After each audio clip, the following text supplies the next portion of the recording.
welcome back to another Coffee with Consultants. I'm Mariana, and I am a early childhood mental health consultant for Easter Seals Lilly School, but I also work with Florida Center.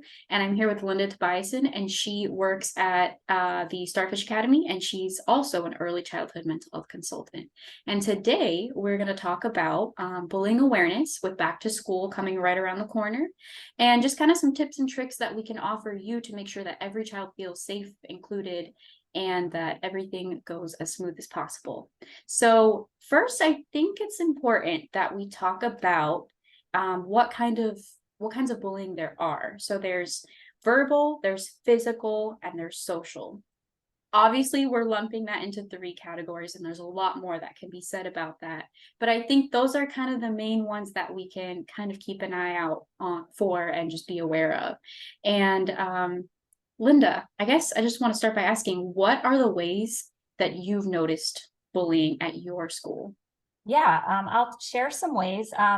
Also, I read in the Journal of Pediatrics that 20% of kids 2 to 5 years old had experienced some bullying. So I do think this is a very important topic. What I see is pushing, not sharing, or excluding other children because they might not look exactly like you do.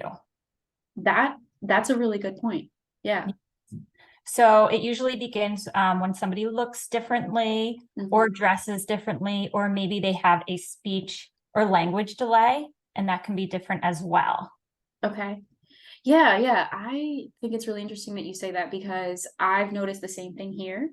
I think that because we typically work with kiddos under 5, the first thing a child tends to point out about another child, if they're trying to be hurtful for whatever reason, is a physical difference. It could be shoes, it could be clothes, it could be maybe, I don't think we're necessarily as cognizant of religious differences at this age, but there are sometimes different traditions families have.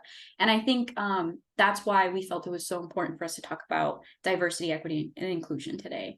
So we do have a couple tips and ideas. I know at my school, this is an activity we've done that the kids seem to love. So we have different colored little faces. And I think it's important, obviously, that you have options. You can have your students pick any color that they want. Doesn't matter if it matches their skin tone or not. And you can have them draw a face on it and draw what they think they look like, or just a face in general, just to kind of get the conversation going that it's okay that we all look different. And just putting it out there so that your kiddos feel like they can approach you about questions they might have, and making it a safe conversation. And then another book that I have over here is What Makes Us Unique. And so it says it's our first talk about diversity. And I feel like this one is really nice. It's an easy read. The pictures are kind of cute, and it kind of just gets the conversation going. Those are a couple of the activities I've done. I don't know if you want to share a couple you've done, Linda. Yes, I love that book.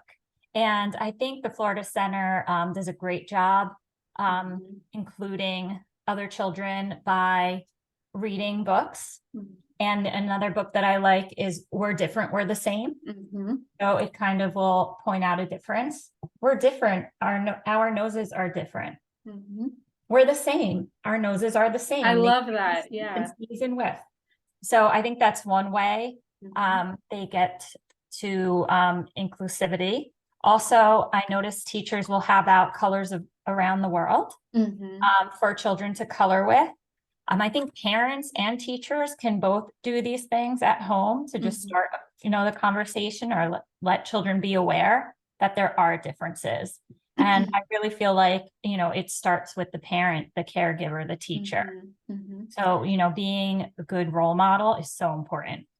Absolutely. I 100% agree with that, because I think sometimes there's just curiosity, right, about physical differences or about any difference. It could be, why some students eat different food than other students, and things as simple as that. And I think if you can just open the door with a conversation, a story, an activity, then you already are making the environment that much more welcoming. And like you said, the Florida Center does place a big emphasis on making sure that every student and family feels included. And I know at Easter Seals, we do the same thing. So I think we just wanted to share and make sure that it's kind of on your radar, whether you're a teacher, a parent, a caregiver, if you work with children in general. transitioning into the school year is always going to be stressful. We're obviously here for that. But I think if you can implement these activities and just be mindful of how you can make every student feel included, you're already on the right track. So, 100%. yeah. Well, thank you so much, Linda. If you don't have anything else, then I think that's it for this month. Yeah, I think so. Thank you. Awesome. Absolutely. Well, all right. Be on the lookout for the next Coffee with Consultants. And as we said before, we're here. If you need anything, contact us, contact the Florida Center. We are available. Have a great transitioning back to school, and reach out if you need anything. Yes, you can email us at info@thefloridacenter.org. Yep, absolutely. Thank you, Linda. Thank you. Bye. Bye.